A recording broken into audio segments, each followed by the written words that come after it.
Gênesis capítulo 21, vou começar no versículo 14.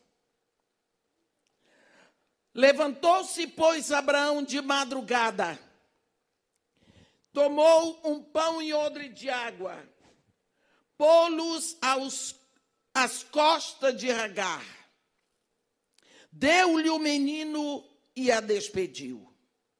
Ela saiu andando errante pelo deserto de Berseba.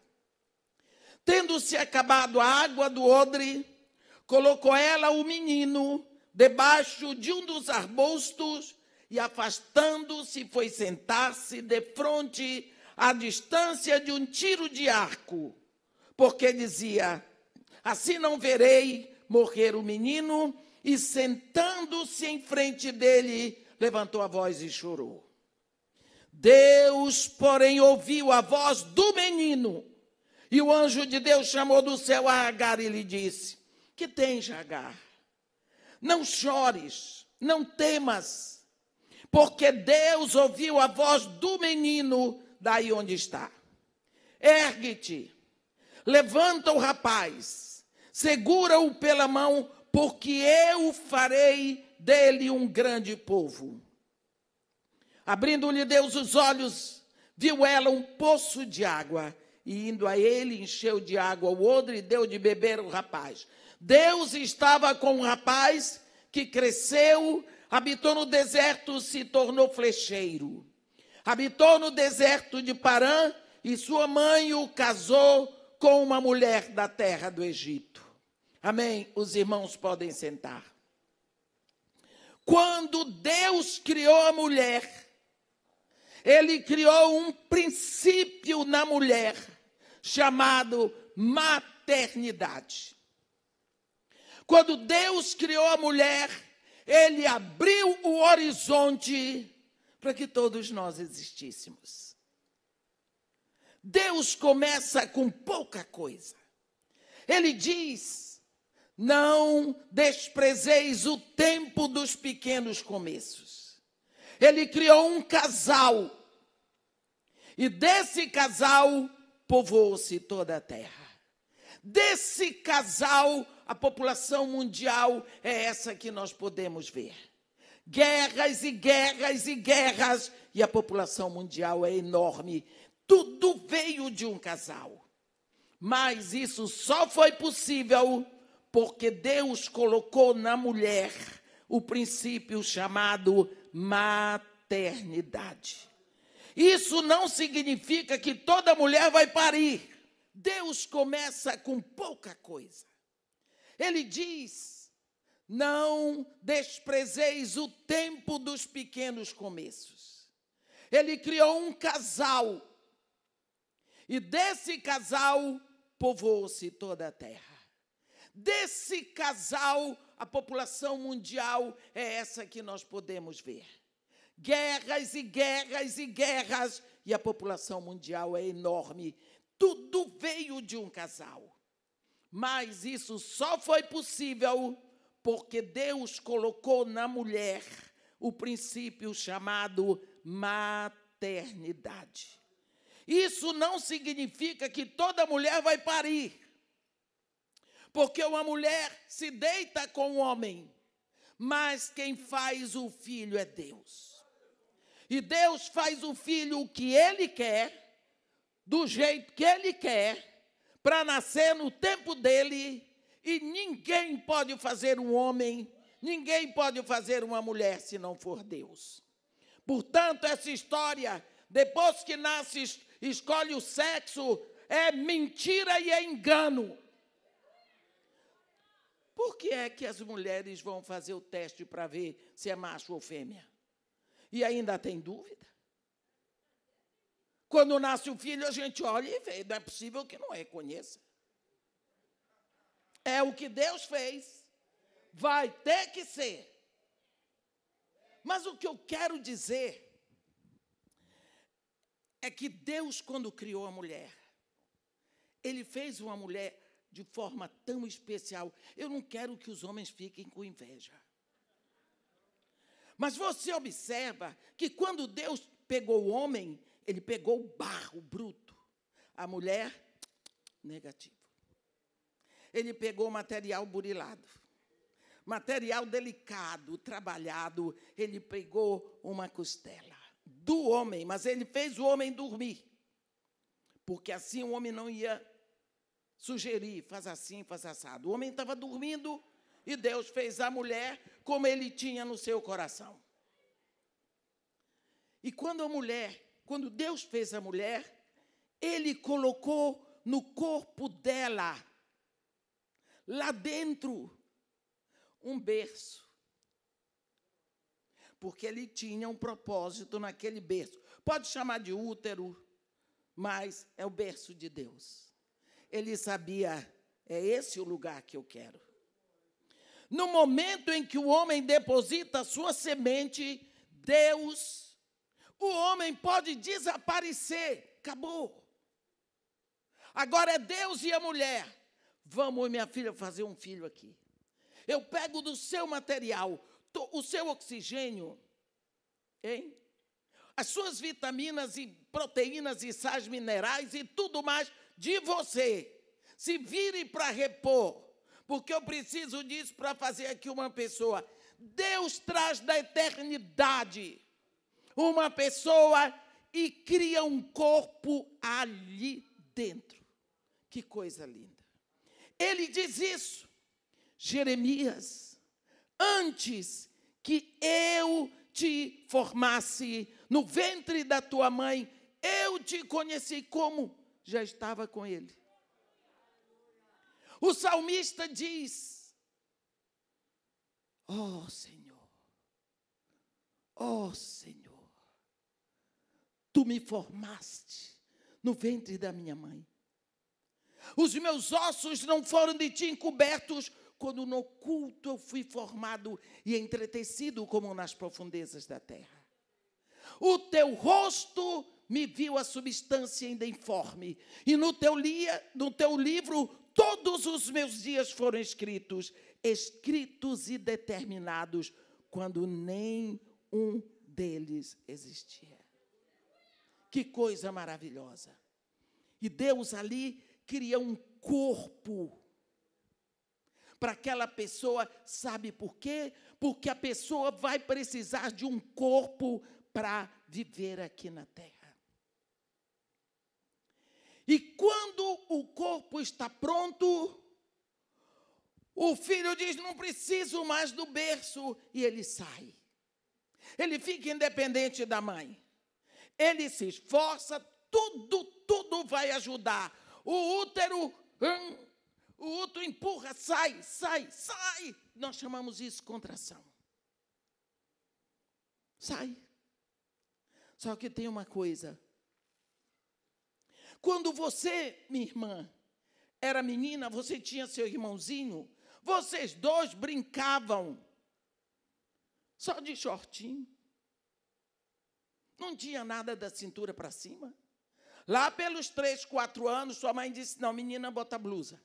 Por que meu irmão não põe? Mas você é menina. Da cintura para cima, os dois eram iguais, mas a mãe queria que cobrisse. Por quê? Porque havia uma profecia mamária. Ali, naqueles 2 botõezinhos, tem uma novidade. Bem, seu irmão continuou ficando só de bermuda e vai ficando velho assim, graças a Deus. Mas não você. Lá, pelos seus 9 anos, aqueles 2 botõezinhos começam a incomodar. Eu não vou explicar como é, porque toda mulher sabe. E quando você está com 12 anos, como está escrito em Cantares, os teus 2 seios, como crias gêmeas da mesma gazela que se apacenta entre os lírios. Fala da uniformidade dos seios. Pronto, os seios estão prontos. Você vai estudar.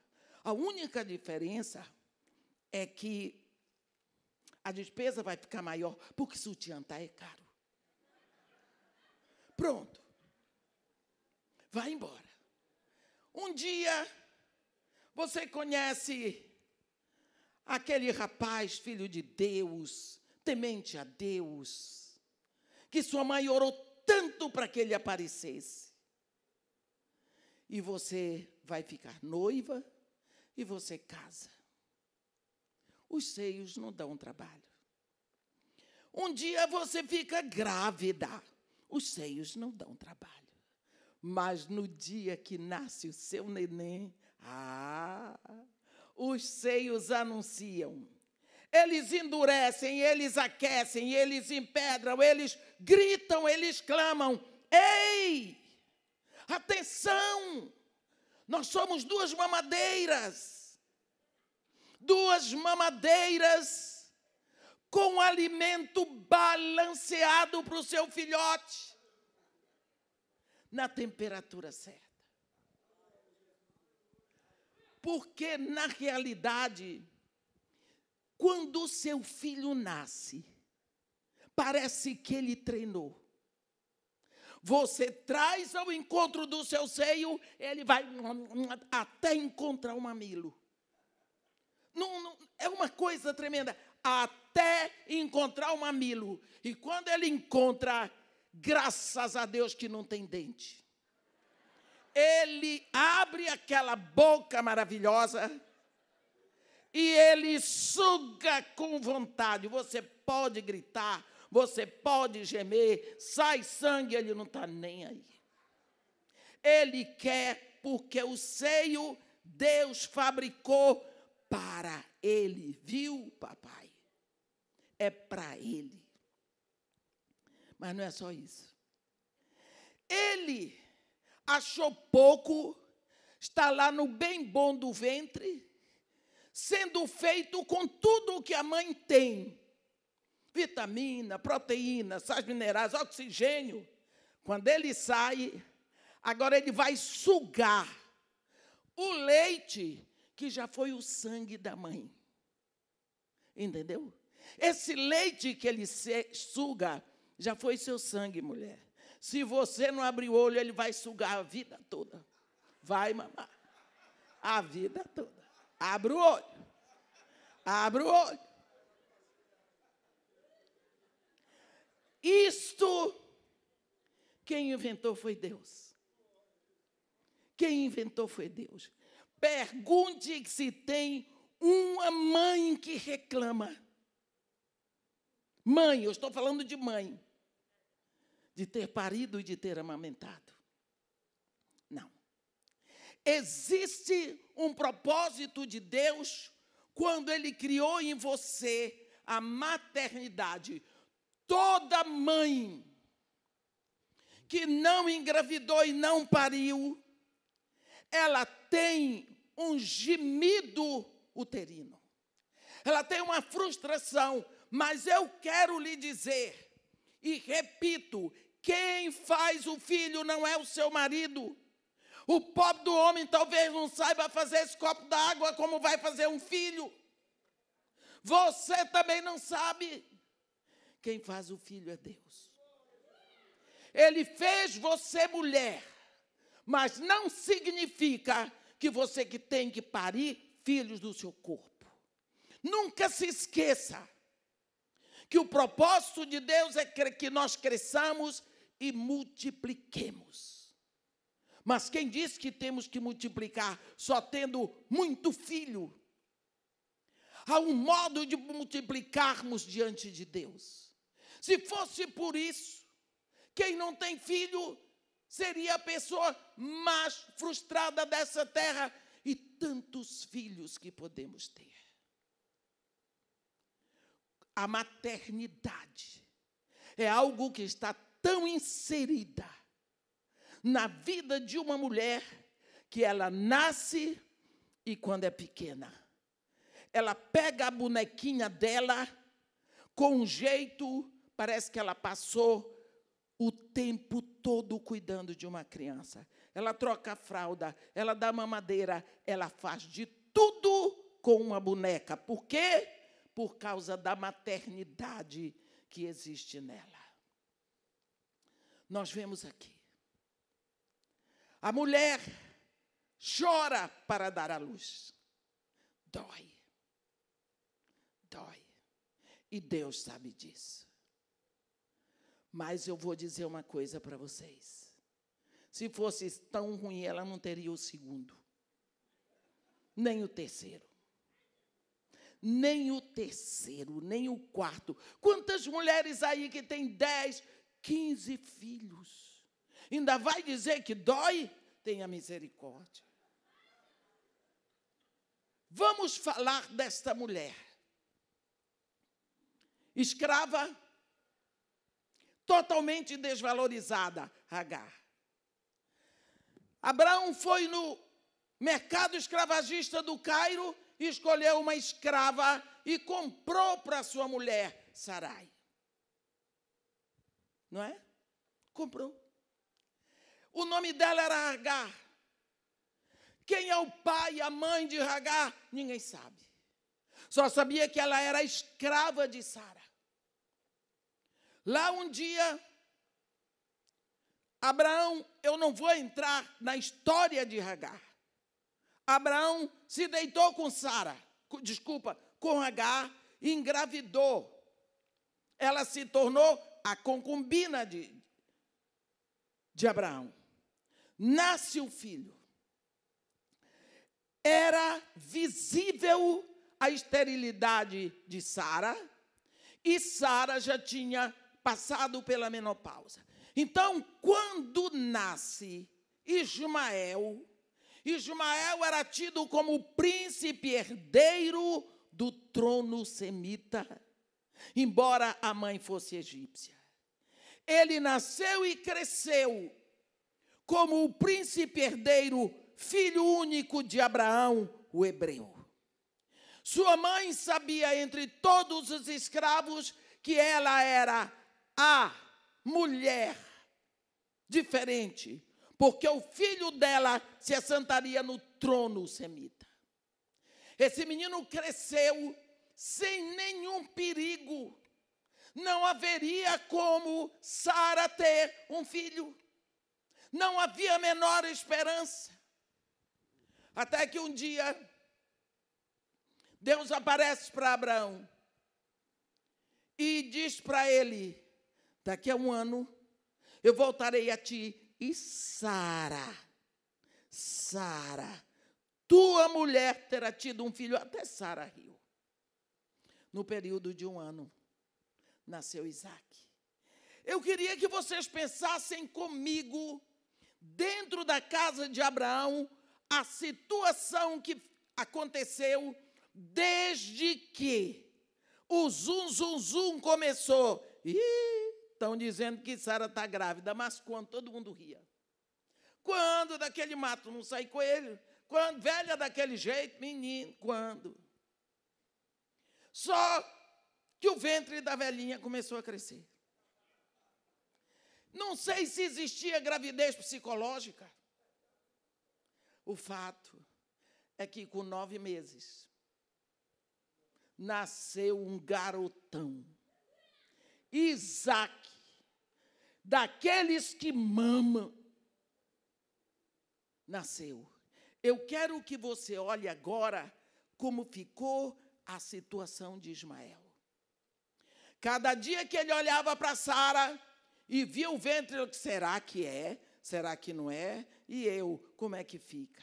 No dia que Isaac nasceu, Ismael foi deposto do trono que existia na cabeça dele.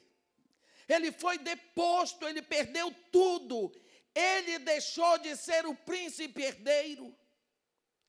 A raiva que veio pela frustração, porque você sabe que frustração causa ira. A ira que ele teve pelo nascimento do irmão, ele não recebeu bem o irmão. Ele teve ódio porque o irmão lhe tomou o lugar. Não aceitou. Isaac cresceu, mas existia entre os semitas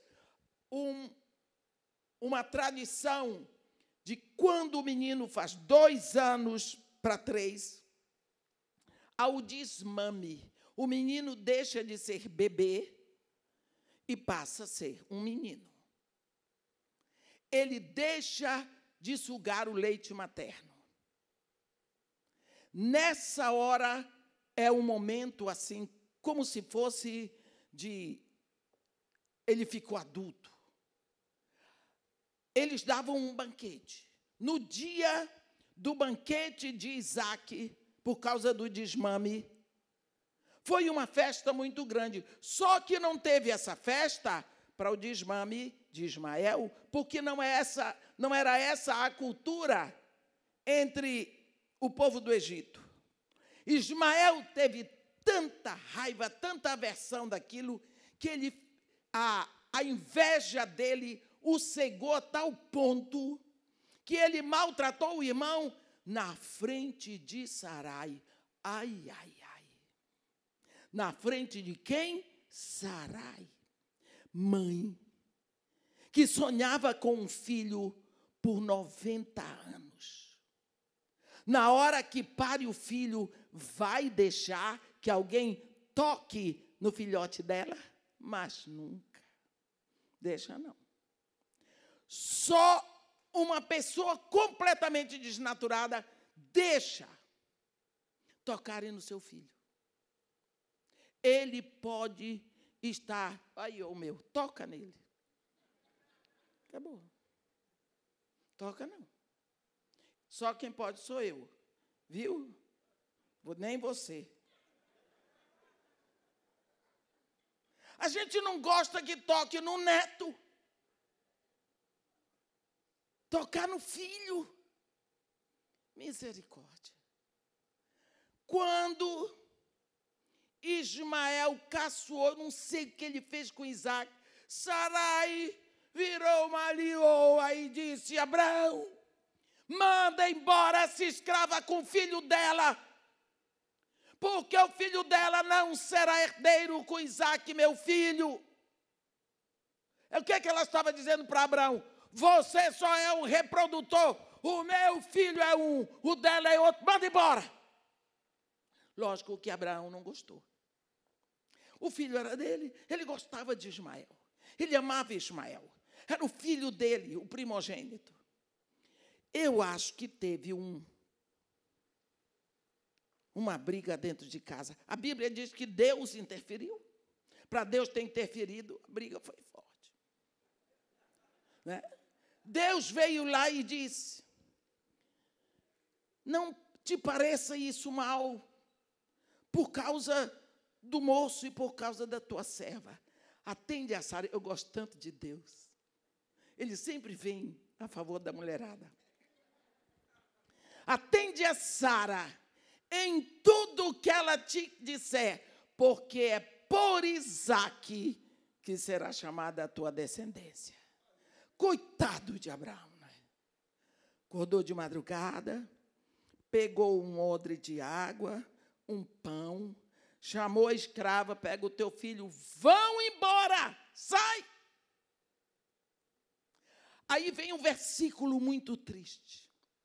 Ela saiu andando errante pelo deserto de Berseba. Ela não conhecia aquele deserto. Ela conhecia um pouco do deserto de Sim, que era o deserto que dava para o Egito. Ela tinha vindo do Egito para ali, mas o de Berseba não conhecia. Ismael estava acostumado a uma vida de príncipe, não sabia o que era dificuldade, agora vai sofrer no deserto. Esse menino estava com uma depressão visível. Ele foi acumulando frustração, ira, amargura, mágoa, e culminou quando o pai mandou embora de madrugada, porque aí veio a rejeição como tiro de misericórdia. Ele tinha 16 anos. Nessa época, os rapazes já podiam até casar.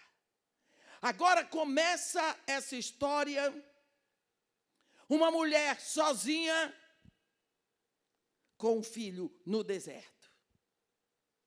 Uma mulher sem marido, um filho sem pai no deserto. Você sabe o que é isso? O deserto é aí, esse mundo. Quem tem que criar filho sozinho, sabe o que é isso. Eu já me encontrei nessa situação. 18 anos fiquei viúva. No deserto do Rio de Janeiro, sem família aqui, sem ninguém. Com um filho. E uma filha. No ano seguinte, minha filha morreu. Isso aqui é um deserto. E eu dou muita graças a Deus. Porque antes que acontecesse isso comigo, Deus me salvou. Então eu não estava mais sozinho. Eu aprendi que no lugar do pai, eu não deveria buscar outro homem, porque nunca outro homem seria pai do meu filho. Jamais. O pai dele daqui morreu, acabou o ministério de pai visível. Eu chamei Deus para ocupar o lugar. Eu chamei Deus para ocupar o lugar. Nunca quis outro homem, porque nenhum homem seria o pai do meu filho. E eu agradeço a Deus que me deu esse conhecimento. Eu não ia admitir que ninguém levantasse a voz com meu filho. E muito menos que triscasse nele. Eu sou braba.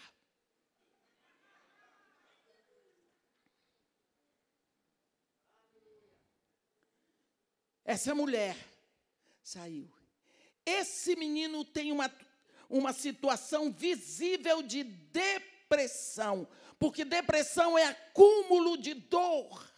Às vezes, o acúmulo é no corpo, então a depressão é orgânica. Mas quando o acúmulo de lixo é na alma, a depressão é psíquica. E a depressão começa com essa leve anedonia, que é a ausência de prazer, e ela vai crescendo, crescendo, até chegar aos níveis mais altos de abandono, e culmina com o desejo de morte. Chegou um ponto, a Bíblia diz que acabou-se a água do odre, ela botou o menino, 16 anos, debaixo de um dos arbustos, e se afastou para não vê-lo morrer. Que situação. Que situação. E quando ela estava longe, sem família, sem ninguém, 1000 vezes ela preferia estar morrendo no lugar do filho dela.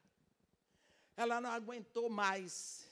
E um grito de dor varou a alma dela, ela gritou. Ela gritou porque ela não tinha uma palavra para expressar a dor dela. E quando ela gritou, eu fico imaginando o eco daquela voz no deserto.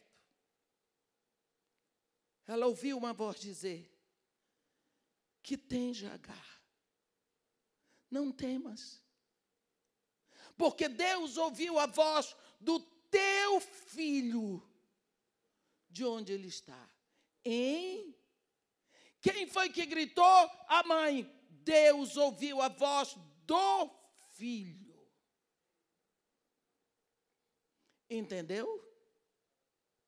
O filho dela não gritou, mas no grito da mãe, na dor da mãe, no gemido da mãe, Deus sabia que ela gritava pelo filho. O que significa? Que quando você não vai adiante de Deus pelo seu filho, Ele não ouve a voz do seu filho. Mas quando você vai diante de Deus pelo seu filho, o seu filho está orando através de você. Esse é o primeiro ponto da maternidade. O filho que foi formado no seu ventre, com o seu sangue, com os seus sais minerais e proteínas e vitaminas e tudo lá que os médicos aqui sabem. Esse filho nasceu. Ele tem uma simbiose tão forte com você. Quando você grita diante de Deus, Deus ouve a voz do seu filho onde quer que ele esteja. se ele estiver na boate, se ele estiver na boca de fumo, se ele estiver no presídio, onde quer que ele esteja, Deus ouve a voz do seu filho. Isso é verdade, está escrito aqui.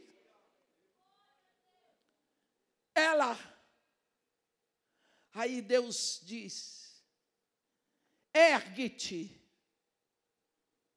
levanta o teu filho, segura-o pela mão, porque eu farei dele um grande povo.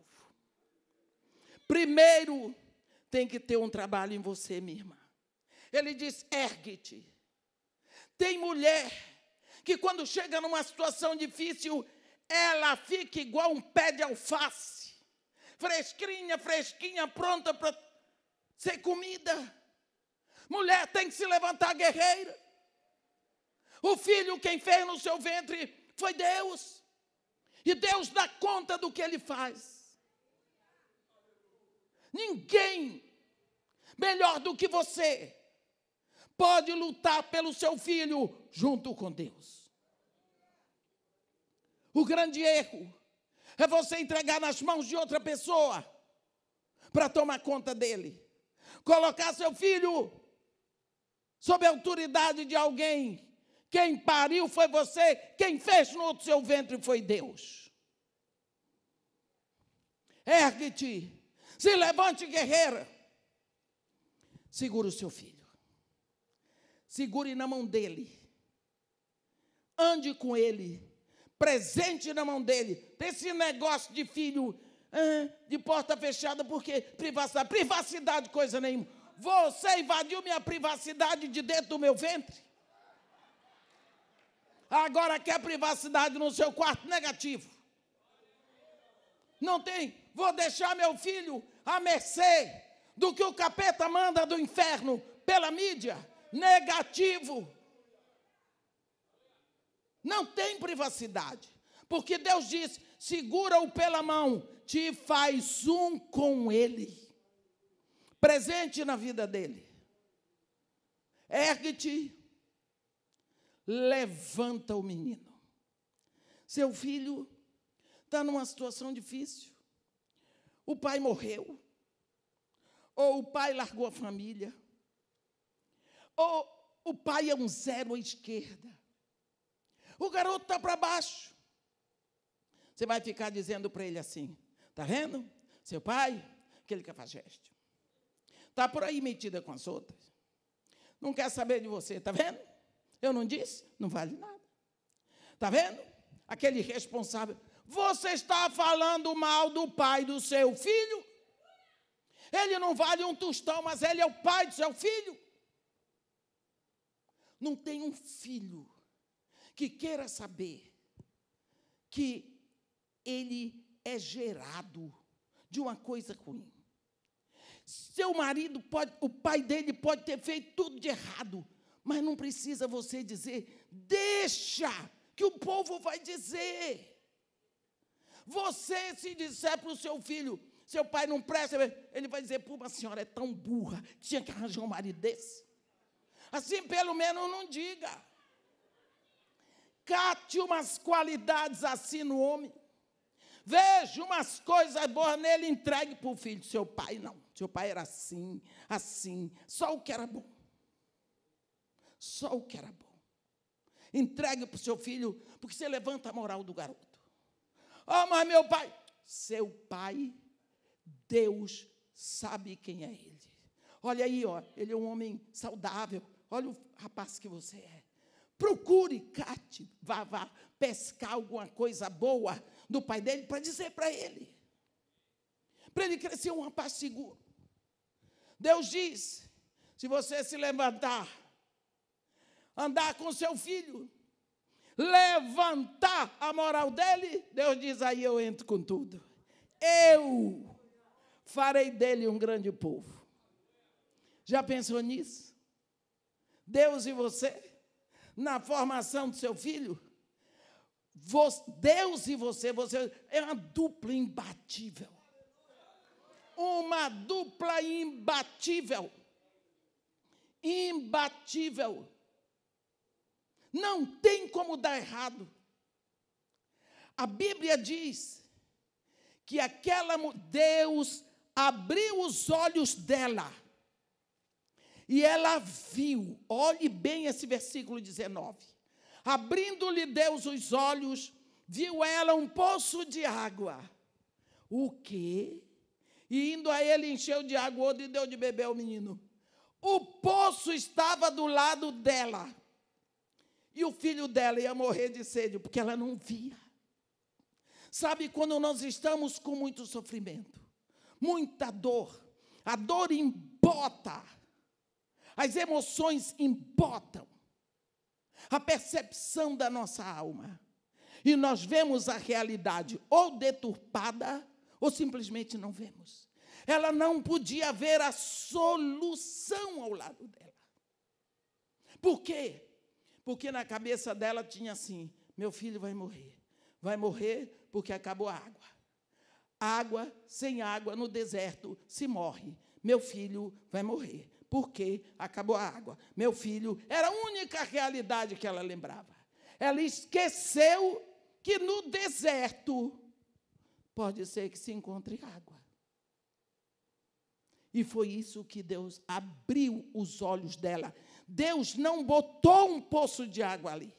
Deus abriu os olhos dela para que visse. Ela foi a ele, encheu de água o odre e deu para o menino beber. E aí a Bíblia diz: Deus estava com um rapaz que cresceu e habitou no deserto e se tornou flecheiro. Habitou no deserto de Parã. E sua mãe o casou com uma mulher da terra do Egito. Quando nós olhamos para esse trecho, nós olhamos para uma mulher que tem que criar um filho no meio de tantas dificuldades. Dificuldade com o pai dele, as dores do menino, dores para superar, rejeição, ira, frustrações. Olha, uma coisa horrível estava acontecendo na alma daquele menino e aquela mulher estava sozinha. Quantas de nós, no deserto deste mundo, que não precisa ser no deserto de Parã, é no deserto do mundo, nós estamos tendo as mesmas dificuldades. Esse rei, esse Deus que apontou a solução para Agar, ele não mudou. Ele não é o eu fui, eu serei, ele é o eu sou. Ele está pronto para juntar com você e dar conta do filho que ele botou no seu ventre. Mas, irmã, e o pai? No Dia dos Pais eu prego o sermão deles. Hoje é das mães. Quando você determina que Deus é que preenche o vazio do pai que seu filho não tem. Deus parece que estava só esperando aquele momento. Ah, porque meu filho precisa de uma presença masculina. Ele precisa de Deus e de você. Dentro da igreja ele tem o pastor, ele tem os presbíteros, ele tem os diáconos, ele tem muito homem para ver como é um homem. Mas se ele não tiver Deus na vida dele, não adianta ele ter 50 padrastos, 50 tios, não vai dar certo. É preciso que nós saibamos que a responsabilidade da maternidade é muito grande. Maternidade não é uma simples brincadeira. Não é o sonho de ter um bebê no colo. Aquele bebê cresce. Aquele bebê vai pensar. Ele vai reagir. Ele vai determinar. E se você não souber, pela sua maternidade, que você tem responsabilidade por ele diante de Deus, seguramente vai perder. Nós vemos Aprendemos isso no livro de Neemias. Muros derrubados, portas queimadas. Quando Hanani chegou lá na Pérsia, Neemias perguntou pelos que tinham ficado na província, em Jerusalém, que não tinham sido levados em cativeiro por Artaxerxes. Que tal o que estava acontecendo com eles e como é que está a cidade? Hanani, o irmão de Neemias, simplesmente disse para ele: os que ficaram, que não foram levados cativos, eles estão em grande miséria e desprezo. Os muros de Jerusalém estão caídos e as portas estão queimadas. Tudo bem? Tudo bem. Tem um cafezinho. Não era nada novo para Hanani. Aí Neemias diz, tendo ouvido isto, sentei-me e chorei e pranteei e estive chorando e jejuando por vários dias. Quer dizer, o choque de uma cidade devastada, muros caídos, a cidade está exposta, portas queimadas, humilhação. Aquilo que não fazia nenhuma diferença para Hanani foi um choque para Neemias. Hoje, nós vemos as famílias com os muros derrubados, com as portas queimadas. Já não nos causa impressão. Achamos interessante uma mulher que saiu com um namorado. Não causa impressão. Uma moça engravida, solteira, os pais não dizem mais nada. Porque os muros estão caídos, a família está devastada e devassada. Não, os princípios da ética, da moral cristã, está sendo visto como se nada fosse. E de uma hora para outra, o que Paulo nos pede chorando em Romanos 12, rogo-vos, pois, irmãos, pelas misericórdias de Deus, não vos conformeis com este século, não andeis de conformidade com este século, não assumam a forma do mundo, sede transfigurados pela renovação das vossas mentes. De uma hora para outra aceitamos tudo e ridicularizamos aqueles que não aceitam. Meus irmãos, minhas irmãs, Deus ainda está no seu trono. Ele escolheu você para ser mãe na igreja do século 21. Ele escolheu você, mulher, para parir no século 21. Não precisa ter medo de ter filho, porque Deus ainda é Deus que faz filho. Eu vejo muita gente, não, eu não vou ter filho, olha o mundo como está. Quando eu nasci, estava ruim para aquela época. Mas Deus nunca deixou, nunca deixará de ser Deus. É preciso que saibamos que a nossa responsabilidade em criar filhos para Deus, hoje, é você que faz isso. Tem um hino aí que diz, estes são os dias de Elias. Depois, estes são os dias de Ezequiel. Vocês conhecem esse hino? Ele vem, a trombeta soará. Conhece isso? Pois é. Eu quero dizer para vocês que estes não são os dias de Elias, não. Esses são os dias do pastor Jaime. Esses são os dias do pastor Josué. Esses são os meus dias, são os seus dias. No tempo de Elias, Elias fez o que tinha que fazer naquela época. No tempo de Ezequiel, Ezequiel fez o que tinha que fazer naquela época. Hoje são os seus dias. Você tem que fazer cabalmente aquilo que Deus lhe botou para fazer. É possível que você esteja passando maus pedaços como mãe hoje. Mãe, eu me lembro que uma vez eu estava em Manaus, e eu estava pregando e era Dia das Mães. Ia ter um almoço para mim. Tem uma família que comprou um sítio aos 30 minutos de Manaus, um sítio muito grande, e fez um lugar assim de retiro. Tem uma ilha, tem um monte de oração, e eles me homenagearam, e ficou o nome do sítio Lugar de Oração Edmeia Williams. Então, depois que eu pregasse de manhã, ia ter um almoço lá para muitas pessoas. Quando acabei de pregar, a moça foi me pegar para levar para o sítio. E de uma hora para outra eu ia passando já, saindo da cidade de Manaus, e eu vi uma fila incontável de gente. Eu disse, gente, o que é isso? Ela disse assim para minha irmã, aquilo ali é o presídio. Eu disse, com fila, que fila horrível. Ela disse, é porque é Dia das Mães. Meus irmãos, nunca em toda a minha vida eu tinha pensado, Dia das Mães.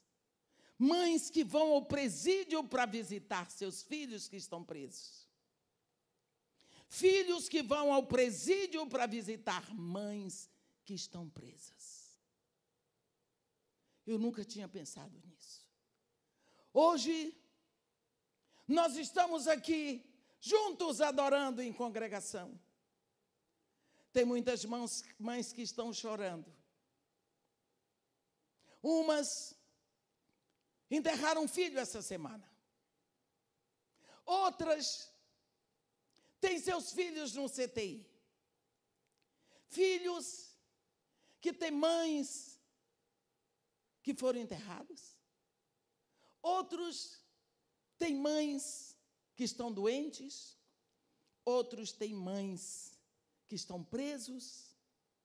Outros nem conheceram a própria mãe.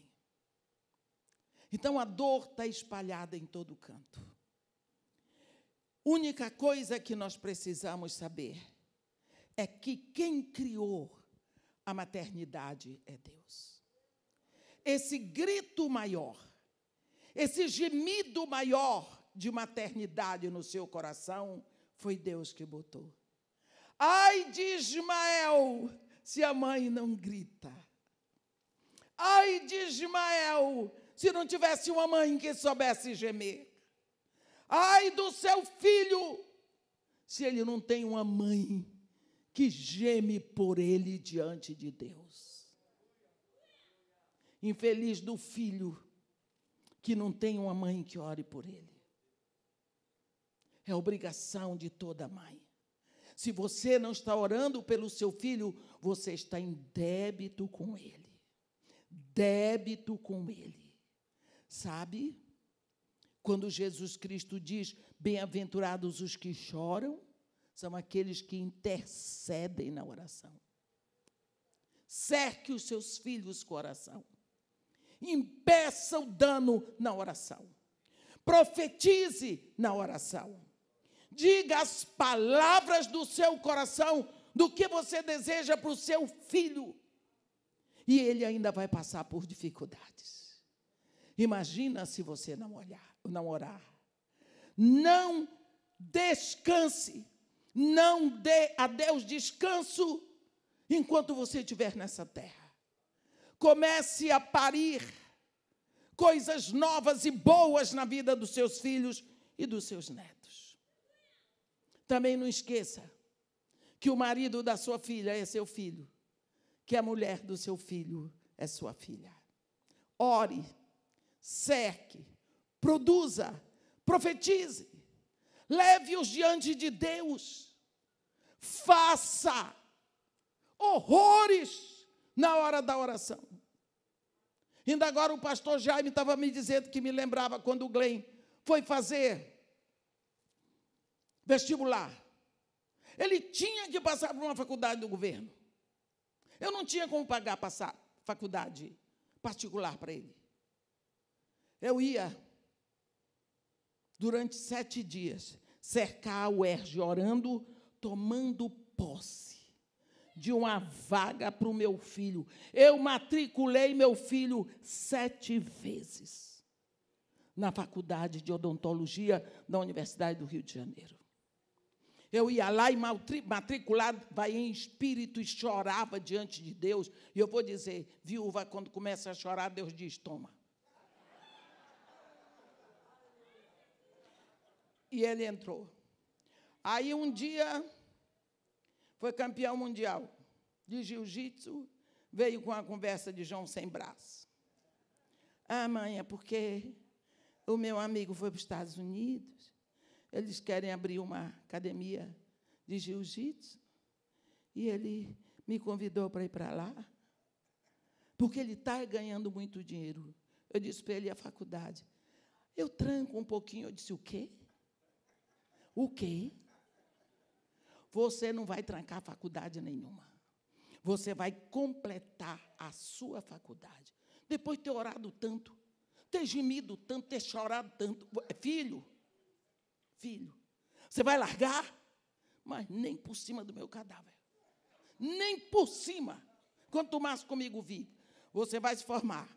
Quando você estiver formado, diploma na mão, tudo pronto, você pode fazer o que você quiser. Porque você é preto. Você é negro. E negro no Brasil, se não tiver um canudo na mão, sofre muito mais. Então, você vai primeiro ser doutor. Depois você faz o que quiser. Nós precisamos nos levantar guerreiros e não descer a guarda. No dia que ele se formou, eu estava lá para ver. Aí ele chamou um amigo dele, abriu uma faixa, bem assim. Mamãe, obrigada porque a senhora não desistiu. Como eu vou desistir de uma coisa que Deus botou dentro do meu ventre? Não posso. Não dá. Mãe não desiste. Não é? No teu ventre, mulher, Deus colocou filhos para que tu cries para Ele. Enquanto tu fores viva, não descanses, não des a Deus descanso, até que teu filho seja um cântico de louvor para Deus aqui na terra. Precisamos saber que Deus, com você, mulher, é a maioria. Em nome de Jesus, levante-se, guerreiro. Você pode perguntar para mim hoje, irmã, já fiz tudo errado. Já fiz tudo errado. Tudo errado. E você acha que Deus não sabia que você podia fazer errado? Deus não lida com nenhum santo aqui, não, é só pecador. Ele sabia. Você não fez estágio para ser mãe. A gente faz estágio para tudo. Não faz estágio para ser marido, não faz estágio para ser esposa, não faz estágio para ser mãe, não faz. Então vai nos erros e nos acertos, clamando a Deus, segurando na mão de Deus, buscando de Deus. E Ele diz, vamos para frente. Vamos, porque eu te chamo pelo teu nome. Tu és minha.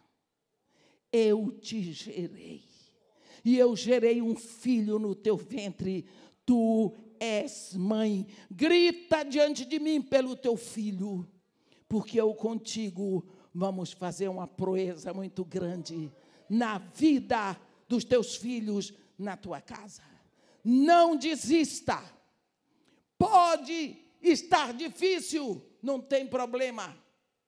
Está morto, Deus ressuscita. Se for para ressuscitar, Deus ressuscita. Deus faz uma festa para ver você sorrir. Há um momento entre tantos lindos. Um filho morto no esquife. A multidão atrás. Uma mulher chorando. Jesus chega na entrada da cidade. não era amigo da família, não foi convidado para o enterro, não tinha nada a ver com aquilo, não era da conta dele. Mas ele é doutor de se meter no que não é da conta. Ele foi lá e disse para a mulher, não chore. Foi lá, baixou e disse, ei, rapaz, vamos embora, rapaz, levanta. Pegou o rapaz, deu para a mulher. Eu vejo ele aqui, olhando o sorriso dela, ela chorou ainda mais. Você sabe como é mulher, né? Chora quando está triste, quando fica feliz, chora ainda mais. Chorou. Os dois se abraçaram. E ele saiu dali feliz da vida. Por quê? Restaurou a alegria daquela mulher. Esse Jesus não mudou. Ele não vai mudar. Ele sempre vai entrar. Se não foi chamado, entra. Imagina quando é chamado. A festa é grande. Hoje, ele entra de uma forma peculiar na sua vida, para resgatar tudo aquilo que o gafanhoto comeu. A paz na sua casa, a alegria na sua casa, o respeito à verdade, à integridade, à honra. E você, saia daqui com desejo de segurar na mão de Deus e dizer para Ele, o Senhor e eu e o Senhor, tá? Vamos embora lá na frente. Ninguém vai ver o Senhor, mas vai ver a mim. Vamos lá, Senhor. Coragem comigo, me dá coragem. Quantas horas por dia? 60 vezes por hora. Ó Senhor, Tu nos fizestes mãe. Tu criaste esse princípio. Isto é uma invenção Tua, Senhor. Criaste filhos dentro de nós. Escreveste a vida deles no nosso coração. Todas as nossas células estão marcadas pela presença dEle. Todas as células deles estão marcadas pela nossa presença. O Senhor nos chamou em maternidade. O Senhor nos deu a incumbência de proliferarmos seres vivos aqui na terra. Te agradecemos, ó Pai. Te agradecemos pelo privilégio e pela honra de parirmos filhos para Ti. Te agradecemos pela vida das nossas mães, que nos pariram para Ti também. Tantos erros nós cometemos, quantos desvios e por quantos caminhos escusos andamos. Mas hoje nós trazemos isso tudo diante de Ti. Te agradecendo pela vida dos nossos filhos, entregando todos eles nas Tuas mãos. Te pedimos, ó Pai, cerca-os com Teu fogo santo. Toma os seus filhos, o seu cônjuge, cerca-os nos Teus braços eternos. Impede que seus pés caiam em alguma armadilha do maligno. Livra-os da má companhia. Livra-os dos olhos invejosos. Multiplica, Senhor, sobre ele o Teu olhar de Pai. Nós Te rendemos hoje os nossos filhos. Te pedimos perdão, porque não temos orado por eles o suficiente. Te pedimos perdão, porque estamos devendo isso a Ele. E Te agradecemos, porque o Senhor nos deu os filhos. E nós agradecemos em nome de Jesus. Amém.